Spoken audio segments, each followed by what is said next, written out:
Et yo tout le monde, c'est Godzilla Kingdom. Du coup, on se retrouve pour une nouvelle vidéo. Du coup, aujourd'hui, je vais vous parler de Monarch Legacy of Monsters saison 2 qui concerne mon avis sur l'épisode 6 de Monarch Legacy of Monsters saison 2. Et juste pour vous dire qu'il y aura des spoilers dans cette vidéo, du coup, pour ceux qui n'ont pas encore vu ce sixième épisode de la saison 2 de Monarch Legacy of Monsters et que vous ne voulez rien savoir, quittez la vidéo dès maintenant, regardez cet épisode en particulier et revenez juste après. Déjà, l'épisode 6 commence par un flashback de ce qui s'est passé il y a 2 semaines à Skull Island. On voit Kentaro, du coup, qui dessine Kong. Et après, juste après, quelques secondes après, il y a Kong qui rougit un petit peu et il a eu peur. Et du coup, après, il revient, du coup, dans un endroit où ils étaient il y a 2 semaines. Et après, il y a une conversation entre Kentaro et Hiroshi pendant quelques temps. Bon, après, logique, l'épisode 6, enfin bon, ce qui se passe juste après ça, du coup, ça se passe direct après l'épisode 5. Du coup, ce qui s'est passé à la fin de l'épisode 5, il y a Hiroshi qui meurt à la fin. Et du coup, je trouve qu'il y a une scène qui est quand même émotionnelle, du coup, concernant Hiroshi. Du coup, pendant quelques temps, il y avait, du coup, des personnes, du coup, il y a Keiko, Kate, Kentaro, et du coup Lee aussi, du coup qui était à l'enterrement en fait du coup devant le cercueil plutôt de Hiroshi. Et après il y a Lisho du coup qui retrouve un vieil ami du coup qui s'appelle Suzuki, excusez-moi. Et du coup juste après Lee présente du coup à Keiko du coup, leur vieil ami, du coup, qui est Suzuki, excusez-moi. Et du coup, c'est ça. Kentaro aussi, dans cet épisode, je le trouve plus froid. Du coup, juste après le décès, en fait, de Hiroshi à la fin de l'épisode 5, on voit un Kentaro qui est plus froid. On le voit, du coup, quand Kate essaye de lui parler, il est plus froid quand il lui répond, etc. Et après, il voulait être seul pendant quelques temps. Et après, il y a Mei, du coup, qui lui a demandé, du coup, de lui parler, etc. Et après, bon, il accepte, mais ils sortent après.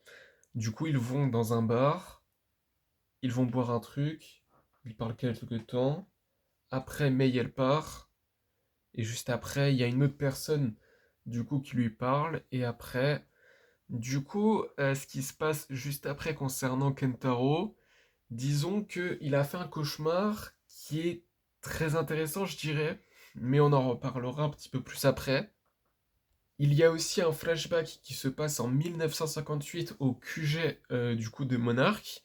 Et du coup, après, ce qui se passe, c'est que du coup, il y a Lisho du coup qui annonce, enfin qui dit en fait, du coup à Keiko et Bill Randa qu'il va partir, il va travailler du coup sous un nouveau poste, etc.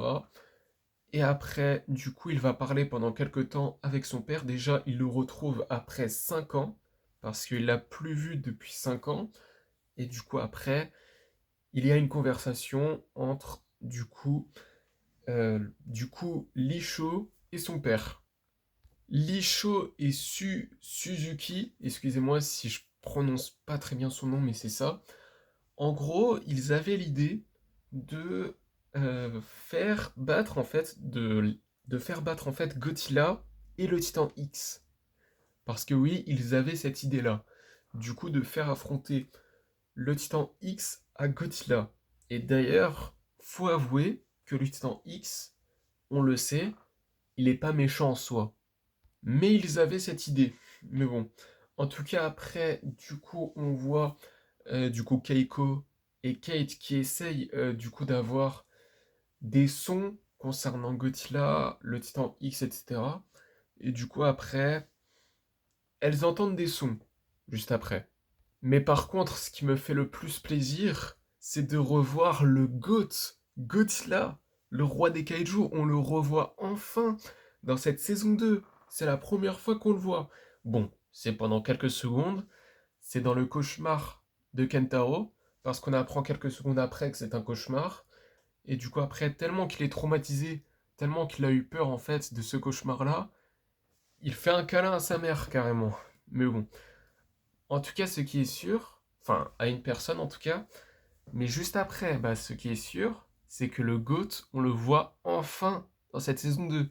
Parce que Kong, on l'a déjà vu dans cette saison 2, mais par contre, Godzilla, on l'a pas du tout vu. Avant, en tout cas, cet épisode, pendant quelques secondes. Mais après, oui, revoir le GOAT, évidemment, bien sûr que ça fait plaisir, n'est-ce pas? Mais bon, en tout cas, ce qui est sûr, c'est que peut-être qu'on le reverra dans l'épisode 7. Je sais pas trop. On verra. Parce que oui, Lisho et Suzuki, du coup, ils ont l'idée de faire affronter Godzilla et le Titan X. Du coup, l'ordre des combats, ça serait Godzilla Titan X, Kong Titan X. Est-ce que c'est ça? Je sais pas, mais on verra. Mais ce qui est sûr, c'est que le GOAT, il est de retour. Et ça, c'est incroyable. Espérons du coup de le revoir dans cet épisode 7. Je sais pas trop, mais en tout cas, ce qui est sûr, c'est que le GOAT est de retour. Du coup, le roi des kaiju est de retour. Mais en tout cas, qu'est-ce que j'en ai pensé de cet épisode 6? Moi, je l'ai trouvé bien. En globalité, je l'ai trouvé vraiment bien. Je sais pas qu'est-ce que vous en pensez de cet épisode, mais franchement, personnellement, je l'ai trouvé vraiment bien. Mais en tout cas, c'est la fin de cette vidéo et la fin de mon avis sur l'épisode 6 de la saison 2 de Monarch Legacy of Monsters, saison 2. Du coup, j'espère que la vidéo vous aura plu. Si c'est le cas, n'hésitez pas à liker et à vous abonner. Si vous avez des questions, n'hésitez pas à me les dire dans les commentaires. Et d'ailleurs, n'hésitez pas à me dire dans les commentaires vos avis, du coup, sur ce 6ème épisode de la saison 2 de Monarch Legacy of Monsters. Et sur ce, je vous dis à plus!